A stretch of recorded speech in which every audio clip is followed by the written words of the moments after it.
Hello friends, welcome my YouTube channel. मैं संपत सिंह आज आपके लिए लेके आया हूँ एक ह्यूमन डिजीज़ और वो है रेबीज़। तो आज का हमारा वीडियो रेबीज़ जो रोग है, जो रेबीज़ जो डिजीज़ है उसके बारे में होगा। तो इसके बारे में विस्तार से अच्छे से अध्ययन करेंगे, तो हमारे साथ बने रहिए। तो पहली बात आती है, रेबीज़ जो है उसको और किस किस नाम से जाना जाता है। तो जो रेबीज है उसके उपनाम या अन्य नाम क्या है, तो इसके और क्या नाम है और किस किस नाम से इसको जाना जाता है, पुकारा जाता है, या आम बोलचाल भाषा में इसको कहा जाता है। तो इसको अलर्क भी कहते हैं। तो रेबीज को अलर्क के नाम से भी जाना जाता है। इसके अलावा एक नाम सुना होगा आपने, क्या? हाइड्रोफोबिया। हाइड्रोफोबिया, तो ये नाम भी रेबीज का है, हाइड्रोफोबिया। हाइड्रो का मतलब यहाँ क्या है? जल है, और फोबिया का मतलब यहाँ क्या है? डर है। तो इसमें कहा जाता है, कहा क्या जाता है, होता ही है, इसमें व्यक्ति को जल निगलने में और जल से डर होता है। व्यक्ति को जल से डर भी लगता है और निगलने में दिक्कत भी होती है। तो इसको हाइड्रोफोबिया नाम दिया गया। इसके अलावा और इसको क्या कह सकते हो आप? इसको कह सकते हो आप क्या? जलांतक। जलांतक, तो वही नाम हो गया, जल से आतंक यानी जल से डरना। तो जल प्लस आतंक यानी जल से डरना। तो इसमें क्या है, मोस्टली जो रोगी होता है उसको जल से डर लगता है, और जल को निगलने में या भोजन को निगलने में भी उसको काफ़ी परेशानी होती है। और इसको क्या कह सकते हैं? इसको जल भीति भी कहते हैं, जल भीति। तो भीति भी यहाँ भीत या जो डर से है, और जल से डर है। तो इतने सारे नाम से इसको जाना जा सकता है। रेबीज कह दो, चाहे अलर्क कह दो, चाहे हाइड्रोफोबिया कह दो, चाहे जलांतक कह दो, चाहे जल भीति कह दो। तो ये एक ही नाम है, एक ही रोग है। पहली बात तो हो गई इसके उपनाम। दूसरी बात आती है कि ये कैसा रोग है। तो ये वायरस जनित रोग है, यानी आपका वायरल डिजीज है, विषाणु से होने वाला ये रोग है। वायरस यानी विषाणु से होने वाला ये रोग है। और कैसा रोग है? ये संक्रामक रोग है, यानी इसका प्रसार, इसका संचरण, एक मोस्टली इसका जो संचरण है वो पशुओं से मानव में होता है, इसलिए इसको क्या कहा जाता है? संक्रामक रोग या संचारी रोग कहा जाता है। और ये वायरल डिजीज है, विषाणु जनित रोग है। अब वो विषाणु कौन सा है जिसके कारण ये रोग होता है? तो उस विषाणु का नाम है रेबडोवायरस। तो ये रेबडोवायरस से होने वाला एक संक्रामक और काफ़ी घातक रोग होता है। और मोस्टली आपने इसमें सुना होगा कि ये कुत्तों के काटने से होता है। कुत्ता कोई संक्रमित कुत्ता है, या कोई पागल, जिस कुत्ते को हम कहते हैं पागल, वो पागल क्यों कहते हैं? क्योंकि इसमें क्या है, ये जो वायरस है ये मोस्टली जो हमारा जो सेंट्रल नर्वस सिस्टम होता है, केंद्रीय तंत्रिका तंत्र होता है, उसके माध्यम से या उसको प्रभावित करता है, या परिधीय तंत्रिका तंत्र के माध्यम से हमारे मस्तिष्क को प्रभावित करता है, जिससे तंत्रिकाएं उत्तेजित होती है, जिससे व्यक्ति या जो पशु होता है वो अपना जो आपा है वो खो देता है, पागल की तरह इधर उधर वो भटकता है। तो हम कहते हैं पागल कुत्ता या संक्रमित कुत्ता के काटने से रेबीज रोग होता है। तो सिर्फ कुत्तों से ही होने वाला रोग नहीं है, मोस्टली होता कुत्तों से ही है, लेकिन कुत्तों के अलावा और भी कई पशु ऐसे हैं जिससे आपका ये जो रेबीज रोग है वो हो सकता है। और ये रोग, जो रेबीज रोग है वो किसको प्रभावित कर सकता है? तो ये सभी जो आपके जो है रेड ब्लडेड है, यानी आपके उष्ण रक्तधारी जिनको हम कहते हैं, उन सभी को ये क्या कर सकता है? प्रभावित कर सकता है। उष्ण रक्तधारी यानी जिनका शरीर का जो तापमान है वो हमेशा निश्चित बना रहता है, ऐसे जितने भी सारे जो जंतु हैं उनको ये रोग है वो प्रभावित कर सकता है। या आप इसको ऐसे लिख लो, चाहे स्तनधारी, तो जितने जो स्तनपाई है, स्तनपाई या स्तनधारी जिसको कहा जाता है, उनको ये रोग प्रभावित कर सकता है। यानी जो जंतु अपने शिशुओं का जो पालन पोषण है अपने स्तन ग्रंथियों के से दूध पिलाकर करते हैं उनको स्तनधारी कहते हैं। और उष्ण रक्तधारी का मतलब है जिनका बॉडी का टेम्परेचर फिक्स रहता है, जैसे मानव, तो मानव का बॉडी का टेम्परेचर फिक्स रहता है 37 डिग्री सेंटीग्रेड, तो हम क्या हो गए, उष्ण रक्तधारी हो गए। तो ये उन सभी को क्या कर सकता है, प्रभावित कर सकता है। तो ये गर्म खून वाले उष्ण रक्तधारी या गर्म खून वाले जितने भी जो प्राणी हैं उन सभी को ये जो रेबीज है वो क्या कर सकता है, प्रभावित कर सकता है। जितने भी जो स्तनधारी है उनको ये प्रभावित कर सकता है। अब इसका जो फैलाने में जो योगदान देते हैं वो कौन से जानवर है, तो कुछ तो हमारे जो घरेलू जानवर हो सकते हैं। कौन कौन से, जैसे कोई संक्रमित गाय है या कोई संक्रमित भैंस है या घोड़ा है या बकरी है या कुत्ता है या बिल्ली है या गिलेरी या नेवला। ये घरेलू नहीं है लेकिन गाय, भैंस, घोड़ा, बकरी, कुत्ता, बिल्ली, इनके काटने से और खुरचने से, या तो ये क्या कर लें, बाइट कर लें, काट लें या खुरच लें। यानी वो अगर खुरच लें, छील लें हमारी त्वचा को या काट लें, दोनों में कोई भी एक्सीडेंट हो गया है तो रेबीज होने का खतरा बढ़ जाता है। और मोस्टली जो 90% जो केस देखे जाते हैं वो किससे देखे जाते हैं, जो पागल कुत्ते होते हैं, संक्रमित कुत्ता होता है उनसे देखे जाते हैं। अब कुछ जंगली जानवर जैसे गिलेरी है, नेवला है, चमगादड़ है, लोमड़ी है, भेड़िया है, बंदर है, तो इन सभी से ये हो सकता है।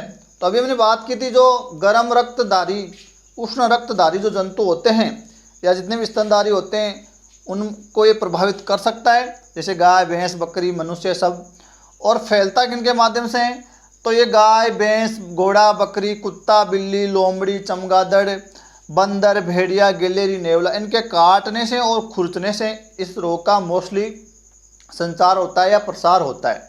क्यों होता है, क्योंकि इनकी जो लार होती है उस लार में ये वायरस मौजूद होते हैं।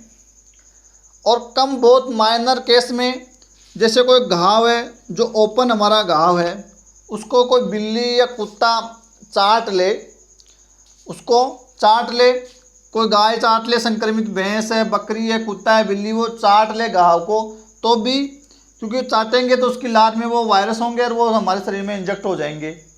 या मुंह के माध्यम से या आँखों के माध्यम से भी बहुत माइनर केस में ये व्यक्ति को संक्रमित कर सकता है।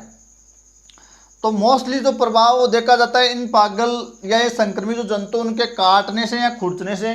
लेकिन कुछ माइनर केसों में जो हमारे ओपन जो घाव होते हैं उनको कोई जानवर के चाटने से या फिर आपके मुंह में बाय चांस चला गया या आँख के माध्यम से भी जा सकता है। जैसे चमगादड़ है और वो हमारे ऊपर मंडरा रहा है या हम ऊपर कोई विशेष कोई कार्य कर रहे हैं तो भी इससे संक्रमित हो सकते हैं।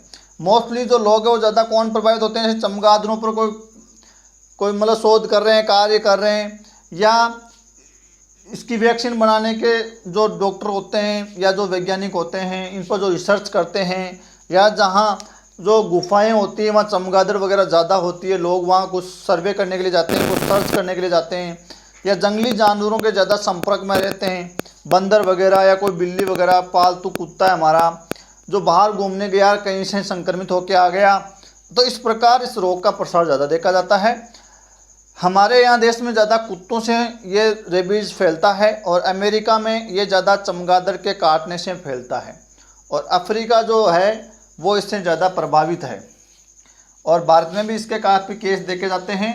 भारत में लगभग साल में प्रति वर्ष 20,000 जो लोग हैं वो संक्रमित कुत्ते के काटने से, रेबीज़ होने से मर जाते हैं। और पूरे विश्व भर की बात करें तो लगभग 50-60 हज़ार लोग प्रतिवर्ष जो है इस रेबीज़ से मारे जाते हैं। देखो ये ऐसा रोग है, घातक रोग है, इसका कोई इलाज नहीं है। इसके लक्षण प्रकट हो गए एक बार तो तो फिर इसका कोई इलाज नहीं है, फिर व्यक्ति की मृत्यु निश्चित है। लेकिन हाँ, अगर कोई ऐसा जंतु अगर काट लेता है, उसकी लार हमारे संपर्क में आ जाती है, तो उसको रोका जा सकता है, उसकी रोकथाम की जा सकती है। लेकिन एक बार अगर इसके लक्षण प्रकट हो गए तो फिर इसका कोई इलाज नहीं है, फिर मृत्यु निश्चित होती है इसमें।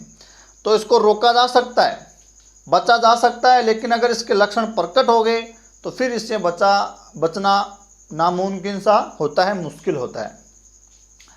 तो ये इनकी लार में होता है, और लार जब हमारे शरीर में संपर्क में आ जाती है तो इसका प्रसार हो जाता है।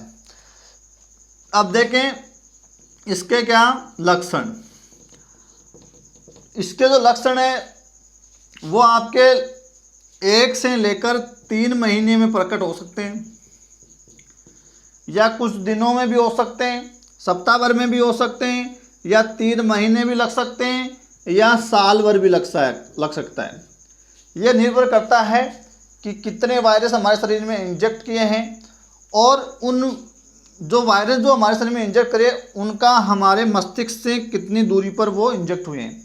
यानी अगर वो कुत्ता वगैरह, जैसे मान लो अगर हमारी यहाँ गर्दन के आसपास या हाथों के आसपास कोई काट लेता है, कुत्ता, बिल्ली, चमगादड़, तो उनको मस्तिष्क तक पहुँचने में ज़्यादा वक्त नहीं लगेगा, क्योंकि ये मस्तिष्क में सूजन पैदा करता है। ये वायरस मस्तिष्क को मोस्टली प्रभावित करता है, तंत्रिका तंत्र को प्रभावित करता है, लार ग्रंथियों को प्रभावित करता है। तो यहाँ अगर गर्दन के आसपास काटा है, खरोंचा है, तो इस वायरस को यहाँ पहुँचने में ज़्यादा वक्त नहीं लगेगा। और या पैरों पर कहीं काटा है तो वायरस को यहाँ पहुँचने में वक्त लग सकता है। तो इसके लक्षण काफ़ी दिनों में प्रकट हो सकते हैं, या कुछ दिनों में प्रकट हो सकते हैं। तो इसका लक्षणों का जो टाइम पीरियड है वो बहुत ज़्यादा हो सकता है, लक्षण प्रकट होने में काफ़ी समय लग सकता है। तो ये उसकी मात्रा पर, मस्तिष्क में पहुँचने की दूरी पर आदि पर निर्भर करता है, या काटने वाला जंतु कैसा था, ज़्यादा उग्र था या शांत था, उसकी स्थिति थी, या उस पर कोई टीकाकरण विशेष किया हुआ है, या मनुष्य के कोई टीकाकरण किया हुआ है, उसके आधार पर उसके लक्षण प्रकट होते हैं। इसके लक्षण काफ़ी घातक होते हैं। नॉर्मल जो शुरू के जो लक्षण होते हैं उसमें वो सामान्य बुखार, जुकाम वगैरह होता है। व्यक्ति को क्या होता है, दर्द होता है, सिर में भी क्या रहता है, दर्द रहता है, और व्यक्ति को क्या रहती है, थकान रहती है। व्यक्ति क्या रहता है, थका हुआ सा रहता है, और मांसपेशियों में दर्द होता है। मांसपेशियों में दर्द और अकड़न होती है, अकड़न या जकड़न होती है। मैं एक बात बता दूं पहले आपको, जो प्रभावित जो हमारा भाग है इस रोग में, प्रभावित जो अंग है हमारा, वो क्या होता है, एक तो होता है हमारा CNS, सेंट्रल नर्वस सिस्टम, यानी केंद्रीय तंत्रिका तंत्र। और ये जो वायरस होता है, जहाँ से जब कोई जंतु काट लेता है तो ये हमारी मांसपेशियों में पहले जाता है, मांसपेशियों में, और मांसपेशियों में रहने के कारण हमारा जो इम्यून सिस्टम है उसको पहचान नहीं पाता है, पकड़ नहीं पाता है, इसको मार नहीं पाता है। फिर ये परिधीय तंत्रिका तंत्र, जो फेरल जो नर्वस सिस्टम है उसके माध्यम से ये कहाँ तक पहुँच जाता है, हमारे मस्तिष्क तक पहुँच जाता है, हमारे ब्रेन तक पहुँच जाता है, और वहाँ ब्रेन में फिर सूजन करता है, और फिर आदमी को वो कोमा में भी जा सकता है, उसको लकवा भी हो सकता है, लक्षण प्रकट होने में मृत्यु भी हो सकती है, ऐसे कुछ होता है। तो यहाँ क्या है कि उत्तेजित हो जाता है आपका सेंट्रल नर्वस सिस्टम, क्योंकि तंत्रिकाओं का काम उत्तेजन होना, उद्दीपन के प्रति अनुक्रिया करना होता है। तो यहाँ जो है आदमी लगातार उत्तेजित होता है, इसकी वजह से वो अपने बस में कुछ नहीं रहता है, मांसपेशियाँ ऑटोमेटिक उत्तेजित होती है, उनमें अकड़न होती है, दर्द होता है। तो ये लक्षण नज़र आते हैं इसमें। और आदमी को क्या होती है, बेचैनी होती है, बेचैनी होती है। आदमी जो व्यक्ति है वो कैसा रहता है, अशांत रहता है, और किस स्थिति में रहता है, उसको भ्रम होता रहता है किसी चीज़ का। वो कैसा रहता है, व्याकुल रहता है, अशांत, भ्रम की स्थिति में, व्याकुल, बेचैनी। और उसका जो स्वभाव है वो कैसा होता है, उग्र स्वभाव हो जाता है, उग्र स्वभाव, चिड़चिड़ा सा, चिड़चिड़ा स्वभाव, उग्र स्वभाव उसका हो जाता है।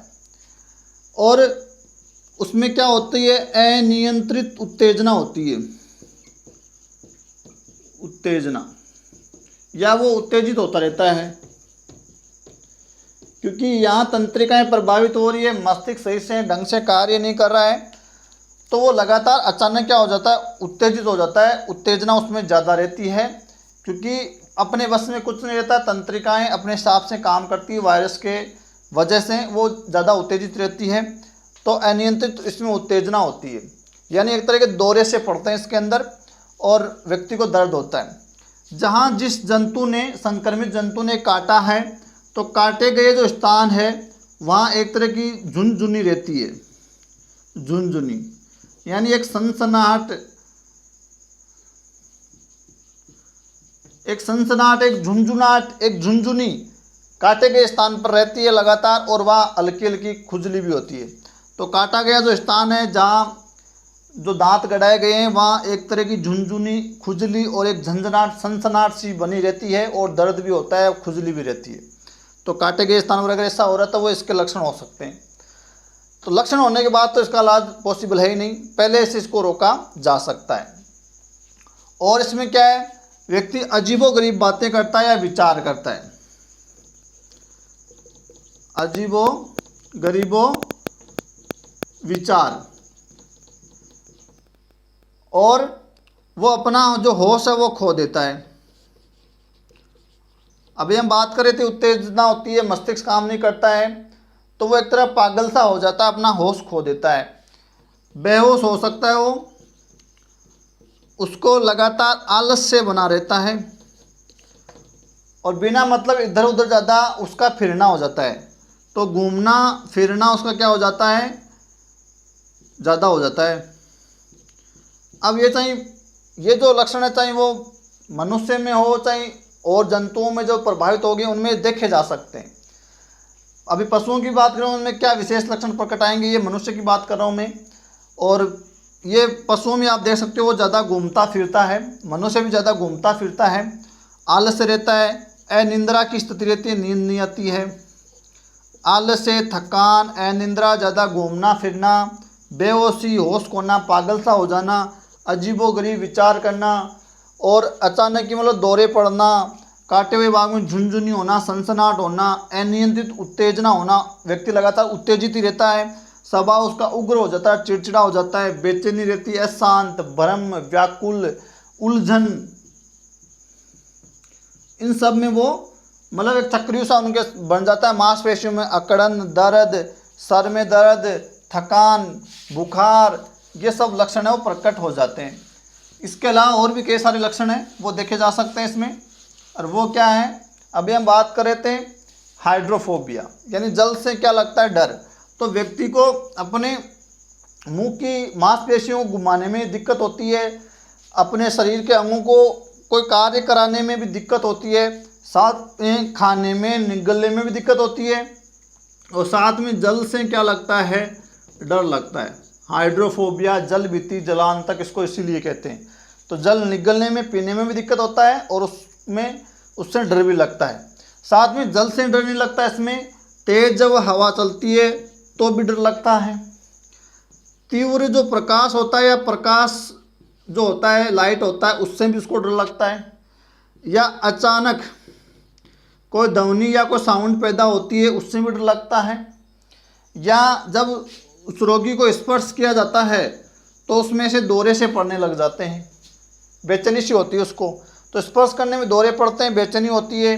या जल को देखा, तेज हवा चली, तीव्र प्रकाश हुआ, अचानक वो साउंड हुआ, तो उसमें दौरे पड़ जाते हैं, वो ज़ोर ज़ोर से चिल्लाने लगता है और विशेष आवाज़ें निकालने की कोशिश करता है, और ऐसा मतलब डरा हुआ सा, व्याकुल सा, भ्रम सा, मतलब ऐसा उलझन में फंसा हुआ सा वो लगता है।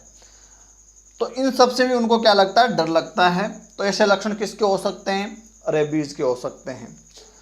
इसके अलावा और क्या लक्षण प्रकट हो सकते हैं कि जो वायरस है वो आपके तंत्रिकाओं को प्रभावित करता है, मस्तिष्क को भी करता है, और वो फिर क्या करता है, लार ग्रंथियों को भी प्रभावित करता है। और लार ग्रंथियों को जब प्रभावित करता है तो लार की सिक्रेशन ज़्यादा होती है, लगातार व्यक्ति के लाल पड़ने लग जाती है, लालें आने लग जाती है, कहने वाला मुंह में झाग से आने लग जाते हैं। जब गंभीर स्थिति हो जाती है तो मुंह से झाग निकलने लग जाती है, व्यक्ति को हर वस्तु डबल दिखाई देने लग जाती है और वो बिना मतलब इधर उधर भटकता है और पागल सा हो जाता है, और फिर उसको कोमा में वो चला जाता है और फिर वो उसकी क्या हो जाती है, मृत्यु हो जाती है। तो लक्षण प्रकट होने के बाद इससे बचना नामुमकिन सा प्रतीत होता है। लेकिन हाँ, पहले ही जब इन जानवरों का अटैक होता है तुरंत ही इसका जो विशेष जो ट्रीटमेंट दिया जाता है वो पूरा कोर्स, एक विशेष कोर्स दिया जाता है, वो पूरा लेना जरूरी होता है, अन्यथा इसमें जान जाने की संभावना पूरी रहती है। तो ऐसे जो लक्षण हैं वो किसके होते हैं, रेबीज़ के होते हैं। इसके अलावा इससे बचाव के उपाय क्या किए जाएंगे, बचाव के उपाय या रोकथाम कैसे की जा सकती है। तो रोकने का उपाय क्या है, एक तो जो आवारा जो पशु घूम रहे हैं या जो मोस्टली जो डॉग्स हैं, कुत्ते हैं, उनको कहीं पकड़ के कहीं पहुंचा दिया जाए जंगलों में, या उनसे दूरी बनाए रखें, या उनसे बच्चों की सावधान रखें। 15 वर्ष के जो बच्चे जो होते हैं उनमें मोस्टली इनका बहुत ज़्यादा खतरा रेबीज का देखा जाता है। तो बच्चे ज़्यादा चपेट में आ जाते हैं, तो उन बच्चों अपनी गली मोहल्ले में जो कुत्ते हैं उन पर निगरानी रखें, अपने बच्चों का ध्यान रखें। तो वो एक उपाय हो सकता है। अगर काट लिया तो फिर दिक्कत हो जाएगी। दूसरा, टीकाकरण। अब ये टीकाकरण मनुष्य में भी होता है, मनुष्य को भी रेबीज़ की जो वैक्सीन का जो टीका है वो लगाया जाता है, ताकि इससे शरीर में एक इम्यून सिस्टम तैयार हो सके, सुरक्षा तंत्र तैयार हो सके, ताकि वो भविष्य में हमको सुरक्षा दे सके। तो मनुष्य में टीकाकरण होता है, और साथ में जो हमारे जो पशु होते हैं, हमारा पालतू जो कुत्ता होता है, बिल्लियाँ होती हैं, उनमें भी क्या किया जाता है, टीकाकरण करवाया जाता है। शहर गली मोहल्ले में फिरने वाले कुत्तों में भी टीकाकरण करवाया जाता है, ताकि उनमें रेबीज ना हो, वो संक्रमित ना हो। हर कोई कुत्ता संक्रमित नहीं होता है, लेकिन जिसमें है वो किसी दूसरे को काट लेगा तो उसके माध्यम से वो दूसरा प्रभावित हो जाएगा, फिर उससे अगला हो जाएगा। लेकिन मानव से मानव में नहीं फैलता, ये जानवरों से मानव में फैलता है। और अभी हम जो बात कर रहे थे उन सभी से ये हो सकता है। तो टीकाकरण अपने पशुओं को भी करवाएं, कुत्ता बिल्लियों को भी करवाया जा सकता है, और मनुष्य का खुद का भी करवाया जा सकता है। दूसरा, जो जंगली जानवर है उनसे बचें या दूर रहें। तो चमगादड़ वगैरह है, तो कोई गुफा में जा रहे हैं तो वहाँ चमगादड़ ज़्यादा होते हैं, तो वहाँ सावधान रखें, जंगली जानवरों से दूरी बनाए रखें। और अपने जो घाव वगैरह है उनको या तो क्लोज रखें, या उनसे बचाएं चाटने से, उनको वहाँ उनकी लार वगैरह गिरने से, तो उनसे दूरी बनाई रखी जा सकती है। नेक्स्ट क्या किया जा सकता है, इससे बचाव के उपाय क्या किया जा सकता है। अचानक मान लो कोई अटैक हो गया, कुत्ता कोई पागल कुत्ता है, क्योंकि वो पागल हो जाता है, उसका अपनी मांसपेशियों पर कंट्रोल नहीं रहता है, और वो अचानक क्या करता है, धावा बोलता है, अचानक धावा बोलता है। अगर वो काट लेता है तो काटा गया जो स्थान है उस पर क्या करें, साबुन से उसको अच्छे से धोएं। 15 मिनट तक लगातार साबुन से उसको धोते रहें, साबुन से या आयोडीन से, डिटर्जेंट से उसको अच्छे से धोएं। तो वहाँ जो घाव है उसको लगातार साबुन लगाकर, डिटर्जेंट लगाकर, आयोडीन से पानी डालते हुए उसको लगातार 15 मिनट तक धोना चाहिए, जिससे इसके होने के 50% जो खतरा कम हो जाता है। इसके वायरस या तो वहाँ मर जाएंगे वो, या ब्लड के माध्यम से बाहर निकल आते हैं। कई लोग क्या घाव पर मिर्च लगा देते हैं, चूना लगा देते हैं, वो सही नहीं है, उसको लगातार साबुन से धोना चाहिए। तो उससे क्या होएगा, वायरस का खतरा काफ़ी कम हो जाएगा। और तुरंत अपने डॉक्टर से सलाह लेनी चाहिए, टीका करवाना चाहिए।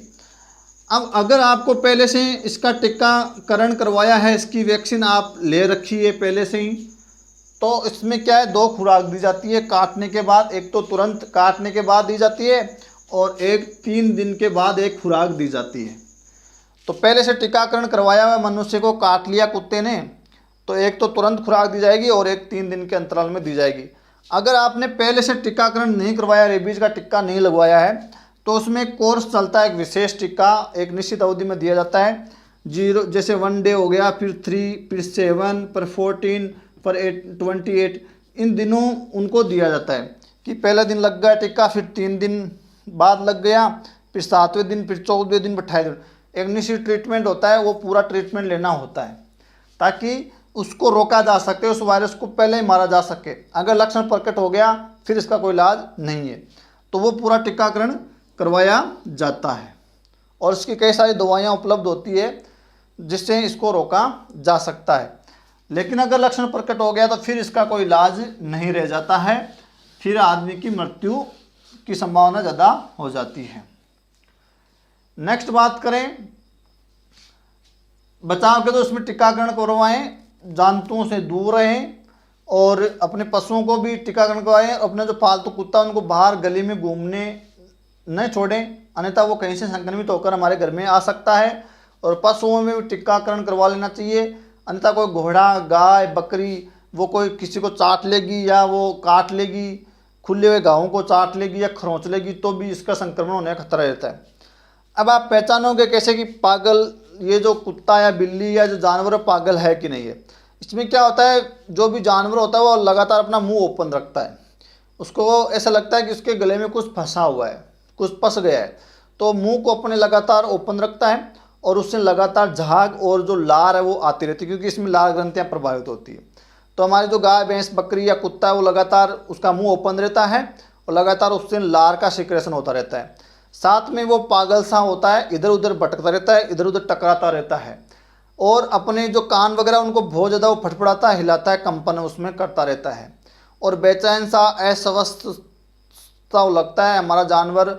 और वो खाने पीने में भी बहुत ही मतलब कम हो जाता है और वो बेचैन सा रहता है और मुंह लगातार खुला रखता है और वो उसका घूमना फिरना ज़्यादा हो जाता है और मूत्र का भी वो सिक्रेशन ज़्यादा करने लग जाता है और उसकी जो यौन इच्छा है वो भी बढ़ जाती है। तो पशुओं में ऐसे लक्षण जाते हैं कि यौन इच्छा बढ़ गई, मूत्र ज़्यादा सिक्रेशन कर रहा है, मुंह लगातार खुला है, कानों को ज़्यादा हिला रहा है, दूध कम देने लग गया है, भोजन कम ले रहा है। तो ऐसे लक्षणों के आधार पर झाग ज़्यादा आ रहा है तो पहचाना जा सकता है कि हमारा पशु संक्रमित हो चुका है या कुत्ता ये संक्रमित है। तो वो अचानक दवा बोल सकता है, काट सकता है, खुरच सकता है, तो उससे सावधानी रखना जरूरी होता है। चमगादड़ वगैरह भी अटैक कर सकती है, तो या खुला मुंह करके हम सो रहे हैं उसके माध्यम से भी वो संक्रमण फैला सकती है, आसपास हमारे मंडरा कर वो वायरस को फैला सकती है, तो उससे भी बचना जरूरी होता है। तो इनको दूर करके कैसे जैसे करके इनसे बचा जा सकता है, सावधानी यही है। और अगर काट लिया तो तुरंत इसका टीकाकरण करवाएं, घाव को अच्छे से धोएं, उसको टाँका नहीं लगवाएं, नहीं तो वो वायरस अंदर ही जाता है। ओपन रखें उसको ताकि वो ब्लड जो इंजेक्ट है, खराब ब्लड वो लगातार निकलता रहे।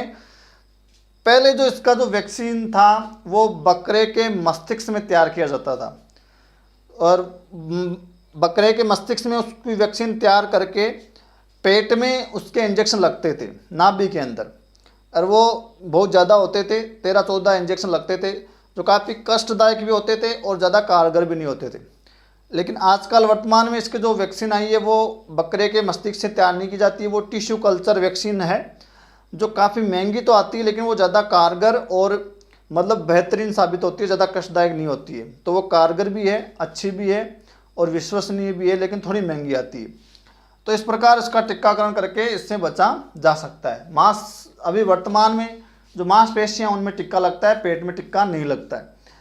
तो मांसपेशियों में भी ये रहता है तो वहीं इसको मार दिया जाता है, मस्तिष्क तक ये पूजना नहीं चाहिए, तंत्रिका तक नहीं पूजना चाहिए, फिर तो ये अपना लक्षण शुरुआत दिखाना प्रकट कर देगा, फिर इससे बचना नामुमकिन हो जाएगा।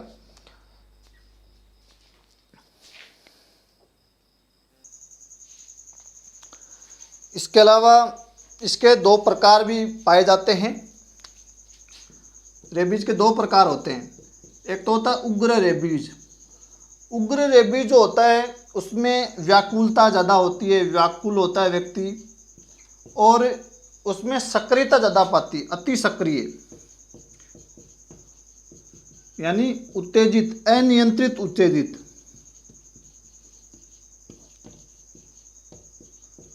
अनियंत्रित उत्तेजना होती है, व्याकुल होता है, अशांत होता है और चिंता होती है।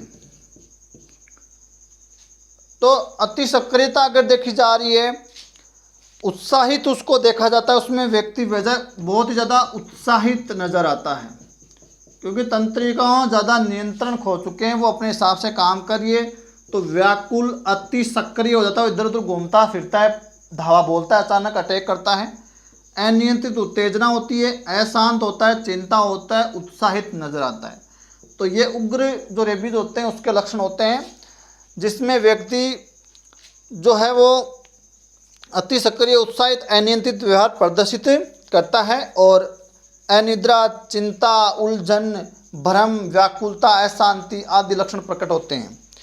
और दूसरा जो इसका प्रकार होता है वो होता है पैरालाइटिक।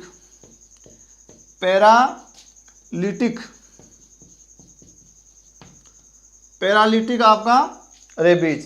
तो ऐसे नाम पता चल रहा है, पैरालिटिक का मतलब इसमें पैरालाइज हो जाता है। ये धीरे मतलब बहुत ही धीरे धीरे होने वाला रोग है। इसके लक्षण काफ़ी धीमे धीमे प्रकट होते हैं, लेकिन इसके लक्षण भी काफ़ी गंभीर होते हैं, ऐसे लक्षण होते हैं। और इसमें व्यक्ति इसमें जो रेबीज होता है इसमें लकवाग्रस्त हो जाता है और कोमा में जा सकता है, मृत्यु हो सकती है। और इसमें टिटनेस का टिक्का भी शुरू में लगवाया जा सकता है। एक टिक्का और लगता है इसमें RIG का, RIG वैक्सीन लगती है। आर यानी आपका हो गया रेबीज और इसका हो गया इम्यूनोग्लोब्यूलिन।